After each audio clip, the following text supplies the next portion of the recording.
Ďakujem veľmi pekne, dámy a páni, je to naozaj úžasné, len nechoďme cez moju prezentáciu, aby ľudia nevideli, aké vtipné fotografie som si pripravil. Ja za vás ten polmaratón fakt ale nepobežím. Budete to musieť všetko zvládnuť sami. Som naozaj veľmi prekvapený, že toľko ľudí zdvihlo ruku a sa mi to veľmi páči, že mnohí ste si priniesli aj poznámkové bloky, napríklad, aby ste si nejaké fešné tipy a triky zapísali. Ono v podstate pre teba konkrétne, aby si zapísala len prvú poznámku, je to pravá, ľavá, stále dookola, trvá to zvyčajne viac ako hodinu a pevne verím, že v mnohých prípadoch to bude určite trvať menej ako 2 hodiny. Ja vám poviem taký môj nejaký krátky príbeh. Priznám sa, že nemám žiadne nejaké štatistiky, nemám žiadne extrémne návody na to, ako to spraviť. Ako sa na vás pozerám, myslím si, že kto si to zaumieni a fakt sa do toho zakusne, tak nie je vzdialenosť pre človeka, ktorú by nedokázal prekonať. A hovorím to aj z vlastných skúseností. Dobre, možno keby ste bežali v kuse 200 kilometrov, asi by to nebolo ono, ale čaká vás niečo trošku viac ako 21 kilometrov. Myslím si, že 2 ruky, 2 nohy máte a že to úplne v pohode. Keď nie túto jar, tak na jeseň to na 100% zvládnete.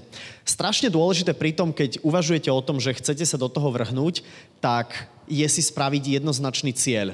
To je výborné. Napríklad ja som v minulosti vyzeral takto. Je tu trošku viac svetla. Mal som vidíte to, takú brádu veľkú a mal som asi 130 kg. Ale nie, toto je Photoshop. Vyzeral som stále takto úžasne. Možno vy ste si povedali, že chcem schudnúť, takže si hovorím, že začnem behať polmaratón, ideálna vzdialenosť. To znamená, že poďte určite do toho.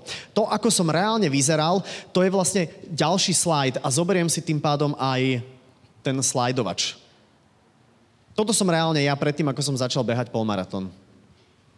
Toto je Virginia Woolfová, podobá sa na mňa však. Spáchala samovraždu inak. Ja to zatiaľ neplánujem. V rámci behania, poprosím slajd číslo 3, je strašne dobré, aby ste sa namotivovali nejakým sloganom. Akože znie to tak strašne americky alebo pateticky, ale toto je môj prvý maratón, ktorý som zabehol v Košiciach v 2007.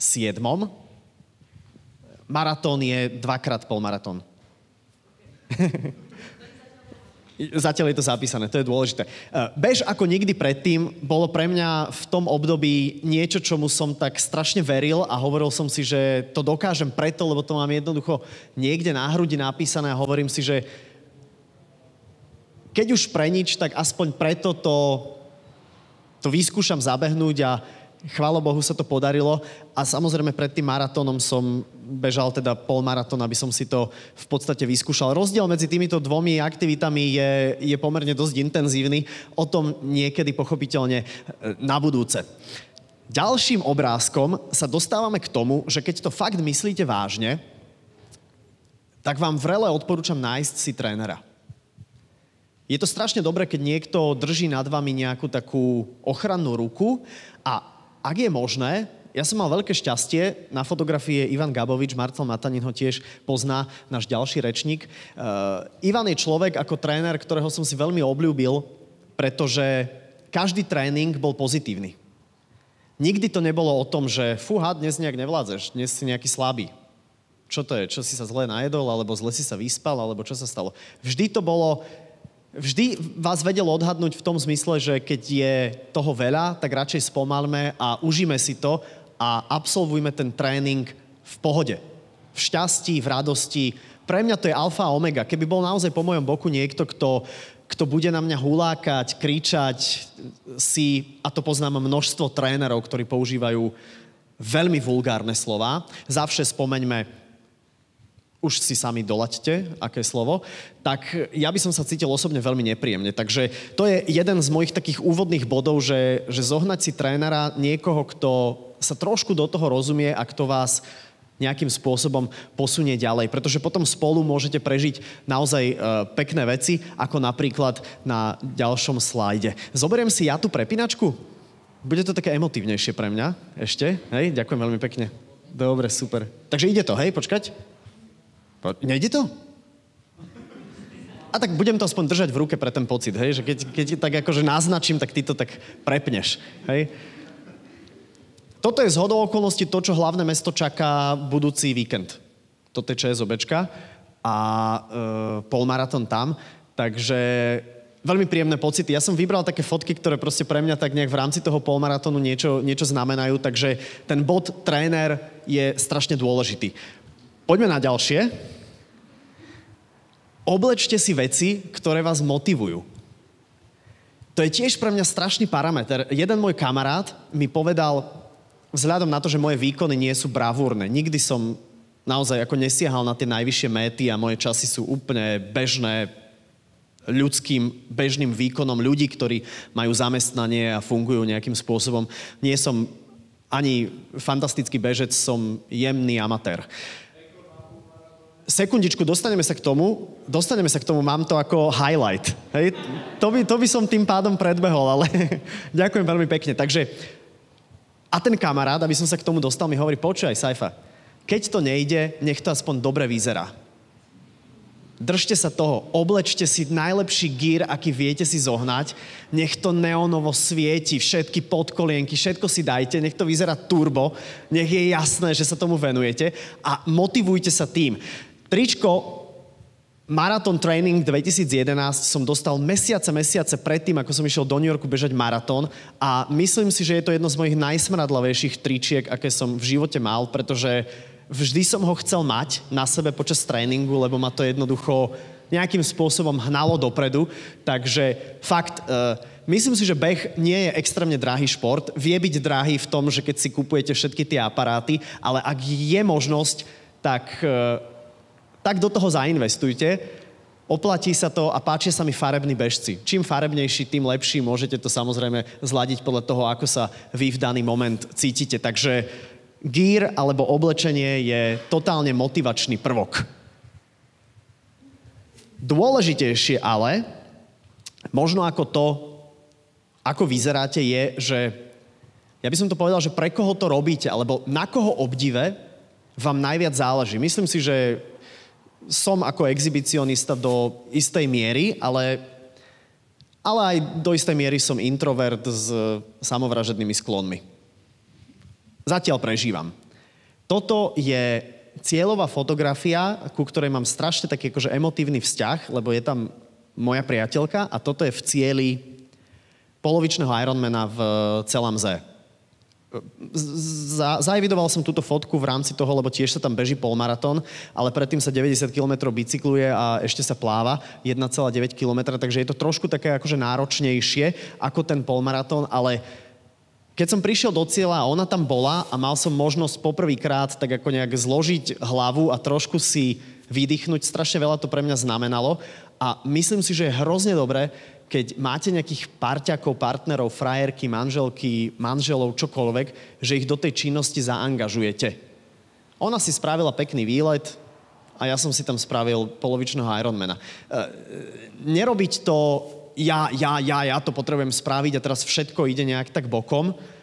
Keď toho človeka do toho zakomponujete, je to 100-krát lepší pocit potom v tom cieli a musím sa vám priznať, že sa mi tak jemne akože trasie hlas, keď sa pozriem na tú fotku, lebo to pre mňa strašne veľa vtedy znamenalo, aj že ma ona akože obdivovala, hej? To je jasné, lebo zase prečo iné to chlapi robia však? Všetci manažéri sa teraz naháňajú do triatlonu, lebo jednoducho je to akože, je to veľké ego. Ideme na ďalší slajd. Dôležitá vec. Neprepadnúť tomu úplne fanaticky. Mať od toho jemný odstup, pijem alkohol a z času na čas si dám cigaru. Z času na čas, hej, a vôbec mi to neprekáža, nemám výčitky svedomia, viem, že to nie je to najzdravšie, ale mám od toho stále taký zdravý odstup.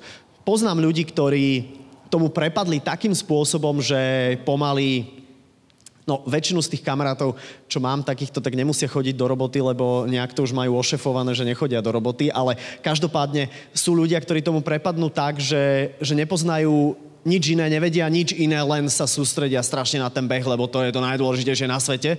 Takže treba si to s mierou nejakým spôsobom vedieť, užiť a keď vás to v piatok večer láka s kamarátmi von napriek tomu, že máte v sobotu ráno tréning, môžem vám z osobných skúseností povedať, že spaľovanie alkoholu v sobotu ráno vám dodá turboefekt. Nie úplne na dlhú trať, ale dokážete veľmi intenzívne vytriezvieť. Takže buďte s týmto v pohode. Môžeme pokročiť ďalej. Keď si človek stanoví nejaké méty v rámci polmaratónu, možno si poviete, že chcete zabehnúť polmaratón kdekoľvek a je vám jedno, kde by to mohlo byť. Ja som zástanca toho, že vyberte si miesto, ak je to možné, za ktorým pocestujete. Vidieť trošku kúsok sveta a v tých veľkých mestách si zabehať je podľa mňa fenomenálny zážitok. Jasné, môžete ísť aj do Malaciek si zabehnúť, aj do Majcichova, aj kdekoľvek, tých pretekov je miliarda, môžete si to tam vyskúšať, nie je problém. Ale ak je tá možnosť, vycestujte, choďte sa pozrieť niekde, kde sú veľké preteky, kde máte možnosť vidieť možno na štarte. Ja som v New Yorku videl 50,000 ľudí, proste čo začnú behať a je to šialené. Máte z toho zimomriavky v cieli. Keď som sa pozeral na výsledkovú listinu, tak len v New Yorku ten istý čas, na sekundu presne ako ja, malo 6 ľudí. Takže asi si viete predstaviť, aký húf, aká masa beží. Takže toto je zo Chicaga. Chcel som toto pomenovať ako stanovte si najvyššie ciele. V tom zmysle, že ísť, vidieť, zažiť. Je to totálne perfektné. A ideme na ďalší bod. Snažte sa trénovať s tými najlepšími. To je tiež možno taký ten moment, že je strašne super a sám si to niekedy vychutnávam, že ísť s frajerkou behať. Ja sa nespotím vôbec a ona sa akože namaká, ale ja sa neposúvam nikam ďalej. Môžem ju posúvať ďalej, pretože ju trošku viac naháňam, ale ako náhle som vybehol len tak s Ríšom Vargom, našim úspešným triatlonistom, tak som teda pocítil, čo je to preňho len taký 11-kilometrový výklus po kopčekoch a čo som ja z toho zažil. Som rád, že som bol schopný držať tú fotografiu tak, aby nebola rozmazaná, teda ten foťak. Takže trénovať určite s ľuďmi, ktorí možno sú od vás, ak si nájdete nejakú skupinku, minimálne na rovnakej úrovni, prípadne sú trošku lepší, ale sú dostatočne veľkorysí na to, aby vás pochopili a potiahli. Je to strašne super si s takýmito ľuďmi zatrénovať, lebo vás vedia posunúť na iný level. Jasné, oddychnúť si s frajerkou počas behu je tiež super, lebo zase ona vám to potom vynahradí. Ríšo mi to nevynahradil. Ale zase ani sa nepokúšal, treba povedať. A ja som ani nemal záujem, hej. Neboli sme až v tak hlbokom lese. Takže trénovať s najlepšími. Môžeme ísť ďalej. Ja som moslim. Toto je pre mňa z Košíc, tiež taká fotografia, že sme tam išli štafetu a o vlások nám uniklo 3. miesto. Ja som bol posledný v rámci tej štafety a asi 400 metrov pred cieľom som sa obzrel a videl som, že chalani z BHM.sk sú za nami. Marcel, ty si vlastne rozbiehal vtedy našu štafetu. To bolo fakt roky dozadu. A prehral som teda. Skončili sme na 4. mieste, ale viem, že toto išiel som úplne na dno a preťať tú cieľovú pásku a lahnúť si na ten modrý koberec. Párkrát som mal extázu v živote, ale toto je lepšie. Toto je fakt 100-násobne lepšie ísť úplne na dno svojich síl a s tým súvisí aj ďalšia fotografia. Tiež som mal pocit, že tu som pojedal vlastné raňajky. Ale je to v cieli a má človek z toho neuveriteľne dobrý pocit, lebo myslím si, že väčšina z nás to asi robí kvôli tomu pocitu, že to dobehne a že v tom cieli zrazu opadne ten stres z toho, že či to zvládnem. A keď to človek zvládne, tak môže sa akokoľvek horúčkovito triasť. Je to úžasný zážitok a mám z toho radosť stále, keď to ešte vidím. Poďme sa pozrieť ešte ďalej. Tento slajd som si nazval podporný tím. Súvisí to trošku s tým, že zobrať tú svoju partnera, manžela na tie zážitky. Bol som v Mníchove na polmaratóne, kde sa polmaratón končí na olympijskom štadióne. Posledná 400 je potom Tartane. Zážitok ako dielo. Zimomriavky, keď o tom ešte rozprávam. A moja frajerka išla so mnou a strašne som mal z toho veľkú radosť, lebo ani som nevedel, že si dala spraviť tričko, kde som na chrbte jej, takže hovorím, že ten podporný tím, keď to cítite, že tomu partnerovi to robí trochu radosť, tak vás to strašne motivuje. Netreba na to zabúdať. A prečo to ešte človek robí? Môžeme ďalej? Lebo strašne turbo pri tom vyzerá. Toto môže ísť do časopisu, nie? Toto vyzerá, ako keby som ten polmaratón dokázal zabehnúť za 1:15, ale nedokážem. Takže tiež sa dostávame k tomu, je hrozne dôležité, ako to vyzerá, keď to nejde. Aspoň ja som zástanca toho. S tým súvisí aj ďalší slajd. Hej, pozrite to. Čo vám šíbe? To som stále ja. Obyčajný, amatérsky bežec, čo to zvládne. A teraz to prezradím. Môj osobný rekord je 1:29. Sľúbil som si v Mníchove, že zabehnem tu ten polmaratón pod 1,5 hodiny. Akákoľvek drobná sekunda pod 1,5 hodiny bude pre mňa veľký, veľký zážitok a zadosťučinenie. Tak to bolo nakoniec. Veď to uvidíte na poslednom slajde. Takže super to vyzerá, môžeme ísť ďalej. A teraz sa pozeráme na ten mníchovský polmaratón. Je to tak akože asi pravdepodobne z prílišnej diaľky, tak ja vám len poviem, že zhruba tie štatistiky, lebo ty si sa vlastne pýtal, že ako to je, tak celková vzdialenosť 21,42 km. Jasné, nosiť ten Garmin so sebou je super a merať si všetko a dávať si všetko na Facebook je tiež dobré, motivujete a nasierate paralelne s tým pomerne dosť veľa ľudí. Čas v cieli 1:29:36. To je môj teda rekord. Videl som tých rozbiehačov, takých tých zajačikov, alebo ako ich voláme, s tými balónikmi, ktorí majú tie časy.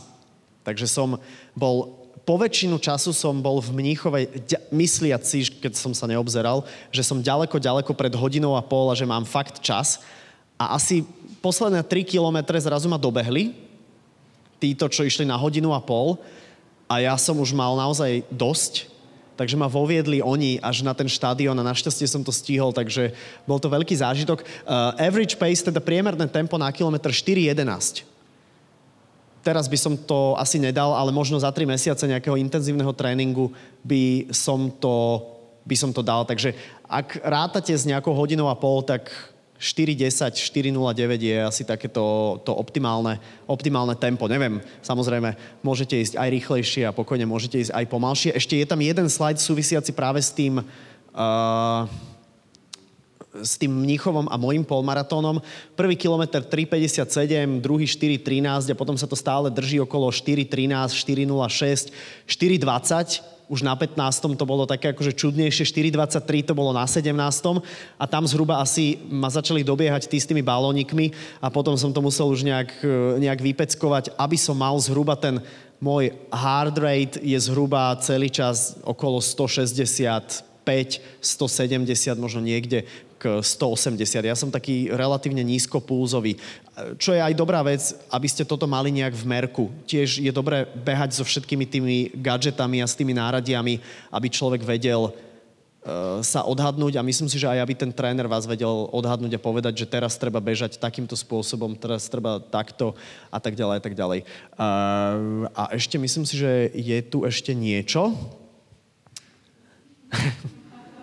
Ja som narcis, ja viem, toto je z mnichovského maratónu, polmaratón, 1:29:36, odhalená hruď. Treba napozerať YouTube a vidíte všetkých tých profikov, ja som strašne sa chcel na nich podobať, tak som rád, že tieto fotky uvidia aj moje ešte nenarodené deti, aký som bol fakt strašný šéf.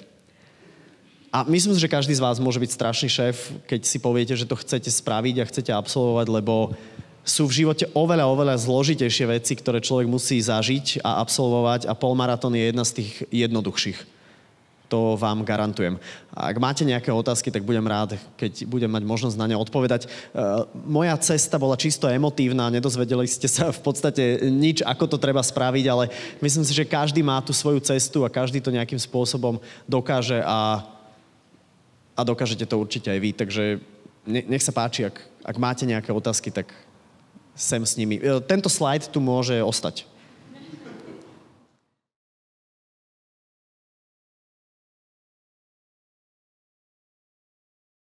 Určite niečo bolo viac, určite niečo bolo menej. Dostanem sa presne k tomu. Ja poviem len ten svoj krátky akože bežecký príbeh, len ja som chodil do posilky, dvíhal som činky, lebo som si myslel, že to ma robí šťastným, ale z filozofického hľadiska dvíhať činku a ukladať ju na to isté miesto je je filozofický nezmysel a preto som to prestal robiť.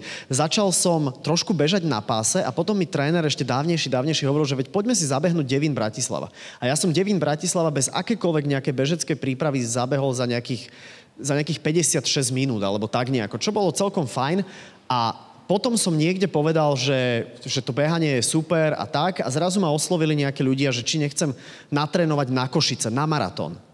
A keď Devín Bratislava je apríl, tak som začal začiatkom máj, jún, júl, august, september, október. Pol roka behania pre mňa a zabehol som maratón a v júni som zabehol polmaratón. Takže tie 3 mesiace si myslím, že na zabehnutie polmaratónu je úplne ideálny čas.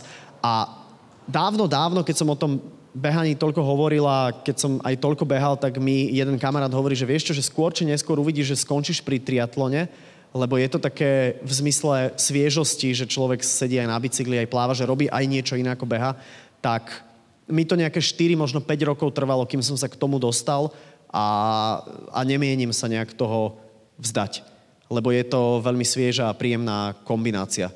A čo sa týka potom tej kombinácie, keď už sa o tom bavíme, tak ja som bol úplne drevo vo vode a ešte stále samozrejme, že som. Takže plávanie je pre mňa najťažšie, aj keď je to najmenej dôležité v rámci tej trojkombinácie, lebo je to najmenšia vzdialenosť, aj najmenší čas človek trávi tým športom. Ale snažím sa plávať tak asi 4-5 krát do týždňa, lebo ma to tak celkom chytilo a tým pádom toho behu je o trošku menej. Ale malo by to byť trošku naopak, hej, že to plávanie by mal byť taký kvázi doplnok a ten beh by malo byť to, na čom záleží. Inak ako zhodou okolností pri tom triatlone, len keď sme, tak čím je väčšia vzdialenosť, tým viac záleží na bicykli. Tí triatlonisti, ktorí robia polovičného Ironmana alebo celého Ironmana, tak myslím si, že to vám určite už aj niekto hovoril, lebo niekto mi spomínal, že tu aj bol Mišo Truban asi pred nejakým časom, tak tam je bicykel. Tam proste, keď človek musí 4,5 hodiny bicyklovať, tak je rozdiel, či budete bicyklovať 4,5 hodiny alebo 5,5 hodiny, lebo viete, že hodinu na behu nespravíte nikdy. Hej, a ani na plávaní, samozrejme. Takže toľko, no. Ak je na to čas, tak áno, ale musím sa priznať, že na to nejak extrémne veľa času nie je. Robieval som to teraz, len už som asi 5. deň nejaký nakapatý, takže mám z toho nervy. Že ráno som išiel plávať, potom celý deň som proste normálne fungoval a večer som si išiel zabehať. Takže tak sa to dá, ale hovorím, že moje behanie teraz je také nekoncepčné viac menej, lebo viac strávim behaním s frajerkou ako sám, takže musím to nejakým spôsobom napraviť. A to je dobré, keď človek si stanoví do budúcnosti nejaký cieľ. Keď si človek stanoví cieľ, tak vie, že musí sa na to pripraviť a musí na to zamakať a vtedy je to, aj ten tréning bude úplne inak vyzerať. Tak najskôr dáma. Tak ahoj, volám sa Zuzana. Ahoj. Ja by som sa chcela opýtať, že či si mal nejaký zlomový moment počas tvojho behu, niekedy, keď si bol behať, či už polmaratón alebo maratón, že si povedal, že ty kokso to nedám, a že či tam bolo niečo, čo ťa potom zase tak druhýkrát nakoplo, že to zvládneš a že si došiel až do cieľa. Vieš čo, takýchto momentov bolo pomerne dosť veľa aj v rámci tréningu, ale aj v rámci samozrejme samotného pretekania. Ja som mal to šťastie, že vlastne som ho spomínal, ten Ivan Gabovič, ten tréner bol vlastne na každom z tých maratónov so mnou. Okrem Košic prvého, aj potom v Chicagu a vlastne v New Yorku tiež nebol, ale a v Mníchove tiež nebol. Zaujímavé. Teraz ja ako si spomínam, ale napríklad v Chicagu, kde som bol maratón, zatiaľ čo som najrýchlejší zabehol a tiež to nie je akože nejaký turbo čas 3:24, tak si pamätám, že posledné 3 kilometre si reálne asi ani nepamätám nejak a viem, že na mňa len kričal, aby som išiel, aby som nezastal, aby som išiel, Takže v každom takomto preteku je nejaký zlomový moment, kedy človek má pocit, že to už nezvládne. A keď má ten pocit, tak to nejakým spôsobom treba prijať, ale netreba sa vzdať. Myslím si, že keď my ako amatéri jednoducho zastaneme a ja neviem, vystrečuješ si nohu, už či prídeš do cieľa o 20 sekúnd neskôr alebo o 20 sekúnd skôr, skôr záleží na tom príjemnom pocite, aby v tom cieli to stálo za to. Takže tých kríz je strašne veľa a myslím si, že Marcel povie o veľkých krízach o malú chvíľu tiež, takže a to samozrejme je profesionálna úroveň. Krízy treba, len to treba nejak prijať. Lebo že vraj je to tak, že tá hlava nás veľmi kontroluje a že to telo reálne by zvládlo oveľa viac, len keď sa dostane za nejakú hranicu, tak ten mozog začne upozorňovať na to, že pozor, robíš niečo, čo ti môže v konečnom dôsledku ublížiť, ale človek ešte stále má 30-40% rezervu toho, že by to ešte dokázal dotiahnuť ďalej. Takže tak.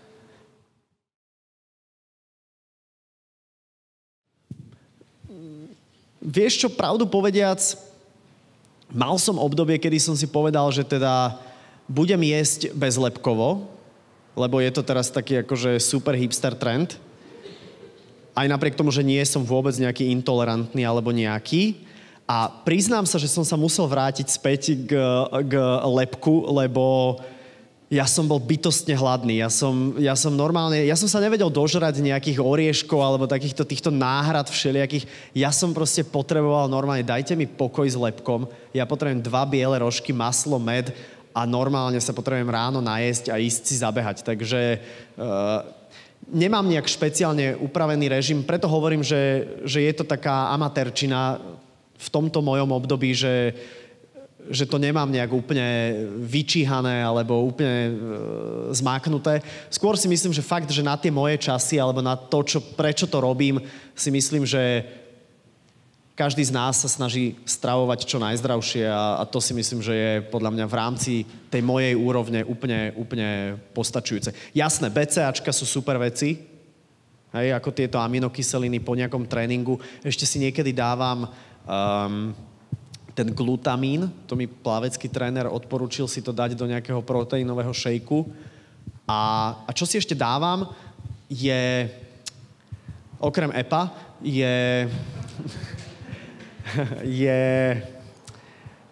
je to nepasterizovaný ovčí kefír, čo je celkom super vec, lebo je to v podstate nejaký akože čistý proteín. Dám si trošku do toho takého nejakého proteínu kompaváckého, ten mávam a to sú raňajky po plávaní ako stvorené. Takže toľko, čo sa týka nejakej stravy. Myslím si, že na to... Keby niekedy tu bola prednáška o nejakej strave, veľmi rád by som si ju prišiel vypočuť, lebo možno by som sa nejak inšpiroval.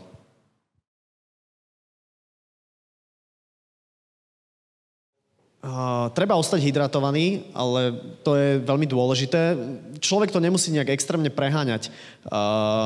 Myslím si, že vzdialenosť napríklad 10 kilometrov, ak človek to nejde 2,5 hodiny, čo si myslím, že 10 kilometrov asi nepôjdeš, tak napríklad pitie na 10 kilometroch nie je ani tak veľmi dôležité. Alebo možno Marcel ma opraví. Ja to len riešim podľa toho, že ako napríklad je Devín Bratislava spravený. Že v podstate pri Riviere je až tá pitia stanica, ale ani raz som sa tam nenapil.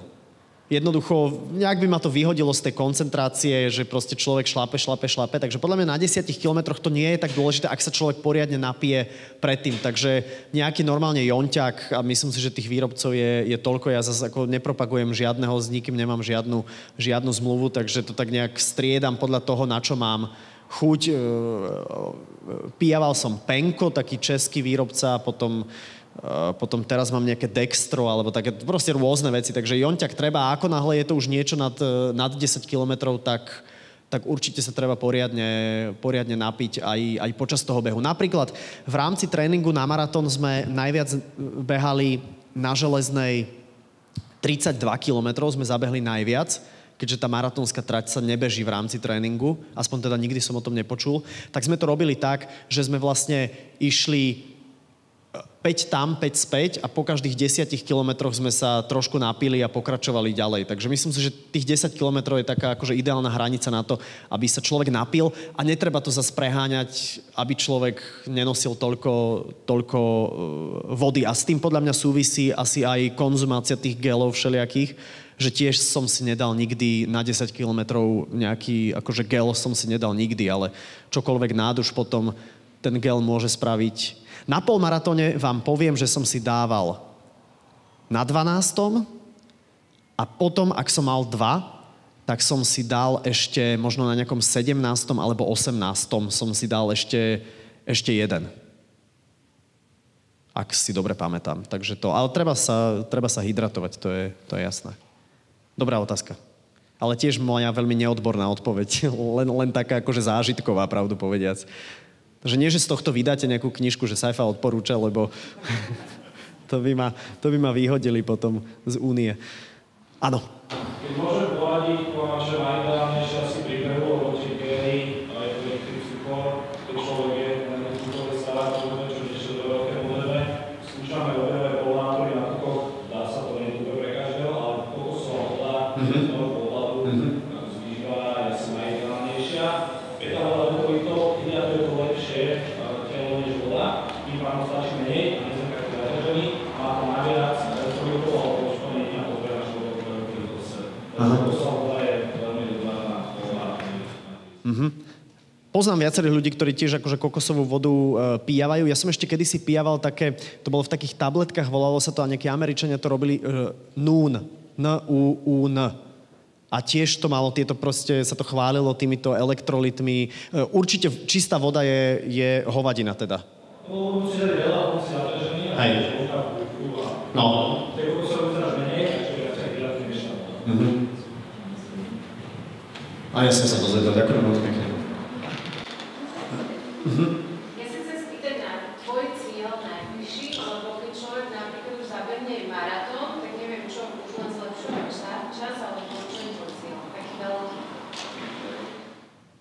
Práve som sa s Marcelom rozprával o tom, že ma už po 4. krát v rade za sebou nezobrali do New Yorku na maratón, čo je jeden z takých tých akože highlightov v podstate akýchkoľvek behov maratónskych na svete. Je to nádherný pretek, New York je úžasné mesto a je tam tých 50 000 ľudí na štarte, na úvod na tom Verrazano moste, takže to sa oplatí zažiť. A našťastie sa mi podarilo nejakým spôsobom vybaviť potenciálne nejaký štart za nejaké peniaze, takže 1. novembrová nedeľa to býva, tak si myslím, že asi highlight tej sezóny bude to a som rád, že som si to už konečne v diári mohol odškrtnúť a potvrdiť, lebo aspoň sa na to človek začne pripravovať, lebo skôr si myslím, že som v takej fáze udržiavacej, že vládzem niečo, ale na maratón sa treba jednoducho pripraviť. To nie je, že som párkrát do týždňa vybehol a zabehol som si 5 kilometrov. Proste maratón treba mať nabehaný objem, aby človek mal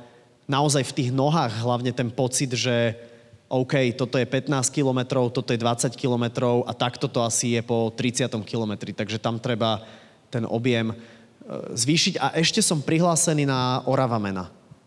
Tam som bol prvýkrát vlastne minulý rok v lete a to je tiež akože veľký zážitok, lebo tam sa v mare pláva, potom sa ide 90 km na bicykli relatívne kopcovitou traťou až na Tatliakovú chatu a tam sa odovzdá bicykel a beží sa hore na Rákoň a potom po hrebene sa zbehne až dole do toho Pribiskva, tak sa to nejak volá, Pribisko.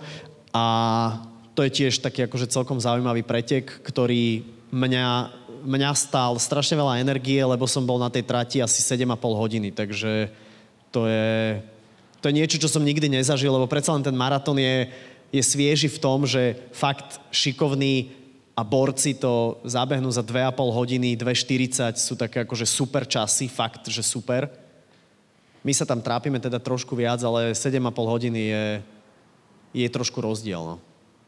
Aj keď samozrejme, že veď nie tak rýchlo a nie v takej záťaži, ale zase kontinuálne. Takže to sú také 2 ciele. OK, a dáme priestor na poslednú otázku. No, musí byť ale dobrá. Môžem sa spýtať, koľkokrát by si vybehol schody do Connectu? Schody kam, prepáč? Do Connectu. No, vieš čo poviem? Vzhľadom na to, že tak húhňam už asi 3. deň, tak som na to myslel, že som išiel tu na týmito štrúdlovitými schodmi hore a normálne som bol zadýchaný a hovoril si, to čo má toto znamenať? Takže neviem, ale asi podľa mňa 100-krát by som to dal. Asi nie. Asi skôr nie. Ďakujem ale za otázku. Ty si to dal koľkokrát?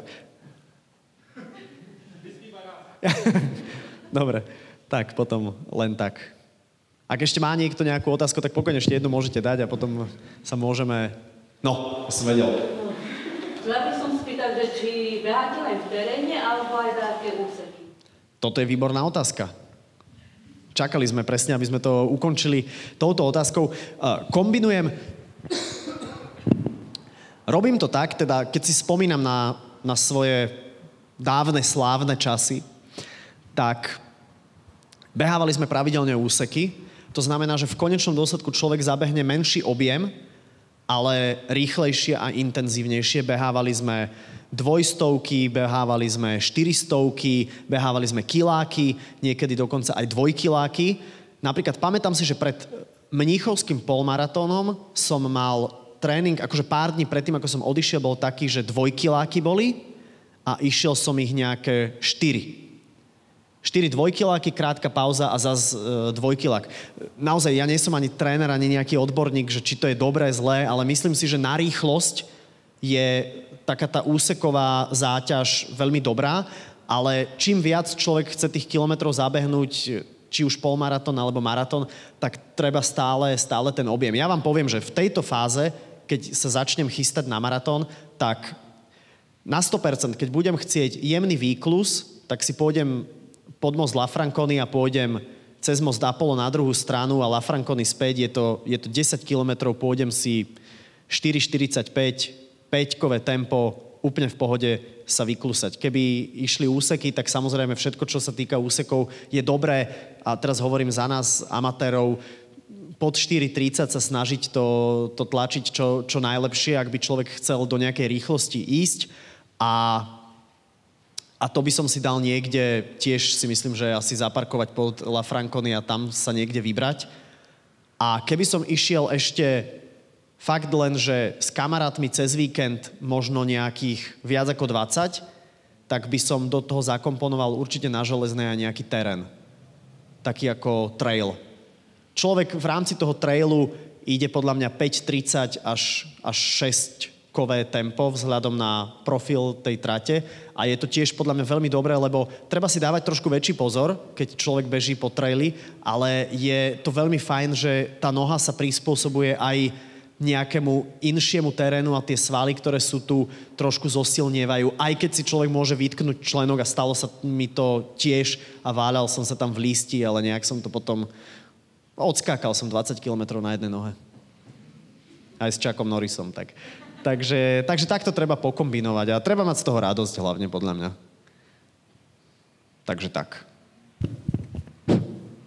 Dobre, takže to bola posledná otázka. Ja myslím, že je teraz na mieste, aby sme dali veľký potlesk Saifovi. Ďakujem.